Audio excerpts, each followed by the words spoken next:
It's user forum. This is Tyler with Prima Software, and I'll be the host today. We'll be covering administration and taking a more in-depth look at some settings and system keys in admin. Chris will be available in the chat to answer any questions you have while I cover everything on screen. After we cover the content for today, we'll unmute everyone and open the floor for some questions. So as I mentioned, admin is used for settings and system keys, including setting up your users, your EDC settings, and automation. To access Prima admin, you'll just open Prima like usual. And in the drop-down, we have admin. This will only be available for users that are set up to be administrators. Otherwise, when they try and log into this, they'll get an error message.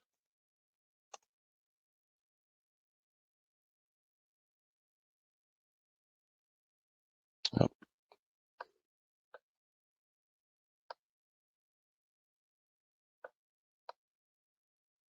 There we go. So let's just go ahead and take a look at setting up users. We usually set up some standard users with full permissions called users 1 through 20 whenever we get new customers. So just to give you an example of what one of those users will look like, I've got one here. So you can just go into any of those and change the username, the login name, and the email to set up any normal user to get them started. If you want to give this user different permissions, we can edit the max that they can purchase, if they can change costs, and you can set them to a normal user. Once they're a normal user, this box here actually won't show if they're an administrator, but if they're a normal user, we have the permissions here. You can excuse me, you can edit what you want them to be able to see and view or update in Prima Client, and you'll be able to select that area here at the top and then make changes to these fields using the drop downs below. You can also add this user to a group, and we can add new groups here. This button's kind of hidden, but if you hover over it, you can add new groups here at with this blue plus. The account permissions button, this will show us a list of account managers that this user can view in Prima Client and which managers can view this user. And you can add and remove those using the drop downs in this button.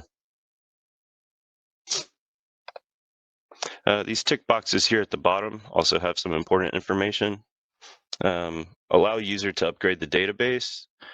Usually we only want 1 or 2 users in a database to have this tick because you don't want to perform the upgrade on 2 computers simultaneously. So you don't want everybody trying to update in the morning when they come in. We can also allow the user to perform maintenance jobs. This is in the settings and maintenance in Prima Client. And that'll allow the user to set statuses on invoices and orders back to outstanding or move them to deleted or posted. Can also allow the user to change credit limit and trading status on companies and web users. And the remove dispatch lines indirectly. This tick box is actually for POD users, the proof of delivery app. So when you have a manifest uploaded to this user, this gives them permission to remove missing items from the manifest, which will also remove them off the dispatch note in the back end. You can make the user an account manager. This means they'll show up on the list when you're adding an account manager to a company or a new contact. Can also allow the user to import publications, which means they can perform catalog updates when they become available. And we can allow the user to pay employees commission. Then you'll just save those settings and we can close. Let's take a look at system keys next. These are mostly to turn different features and settings on and off in Prima. Some of the main ones, let's just look at a few. Company and location defaults. These are defaults and mandatory settings or fields for company and location creation. So let's see, let's look at invoice medium for company creation. So this will be the default when you create a new company, which invoice medium you want it to use every time you create a company. And there's a lot of different settings in here for creation for both companies and locations, like I said. We also have external order keys. This is what you want to happen with your web orders. and external orders. You have settings for creating and pushing through your external orders, such as auto-create products for these orders where possible and such. We also have custom attribute groups and stuff for GISA 2020. Sales system keys. These are some key settings for what is auto-purchased. So you've got different values and maxes and margins and stuff that you can set in here. In general here, we have some more detailed setup, like email credentials, location settings, and such. Some of the main ones you might want to look at or use would be delivery charges. You can set up fees for different types of orders. If you double click into these, you can change the standard charge, the costs, if you want the customer to get free delivery over a certain amount, special values, and etc. We've also got user-defined labels here in general.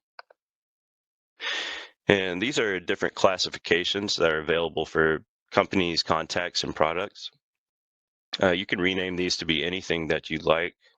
For example, if we go into company labels, and I rename this one to government contract and save, I'll just show you what that looks like in client and where to find it. So I've got a company that I created pulled up here. So if you just go into the company and in the marketing tab, you've got all your classifications here on the right. You can see that that one just changed. So that's where that'll be for the companies. It's the same for your contacts and products, but the classifications will actually show under the header detail tab for those, but you can rename those anything you'd like as well. And we'll just go back to admin. Let's take a look at attribute groups, if I can find it. This is where you can view your different item attributes and what nominal they're linked to. And then mentioning nominals, we have the nominals listed here. And these are what the attributes are linked to, but the nominals are also linked to your purchase and sales or web nominals. And you can, if it will open, you can change those here. Let's try a different one. There we go. So you have your purchase nominal, your sales nominal, and your web nominals. And you can also change the commission on these here. Another good one in general is vendor DCs. These are used to set priorities and shipping days. If we click into, say, any of these SPR ones, it'll show us all of the DCs for that vendor. You've got the DC list, the priority, the shipping days, and you can move those up or down and change the priority in here. We also have customer offers and commission bands in general. If you're interested in those, we have forums on those two topics already on our YouTube channel. We also have a forum that I did a few weeks ago on automation that's already on our YouTube channel. One thing that I didn't mention in that forum is the auto housekeeping setup. I just want to show that real quick. This lets you convert customers to prospects, archive old sales orders and quotes and such. So you can set schedules and stuff or time frames to do all of that.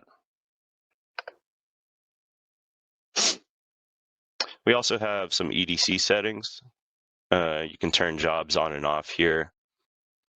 We ask that you always contact customer care if you want to change these though. And we have some tax settings. And we actually update these monthly, but you can come in here to view them if you'd like to look anything up. You can view your rates per zip code or state here and all the different types of rates, how long they're valid for. And then lastly, at the bottom here, we have the setup log. This is actually for Prima use only, and it's just for checking setup jobs that we need to complete for new customers. And that concludes today's tips for the Advanced User Forum.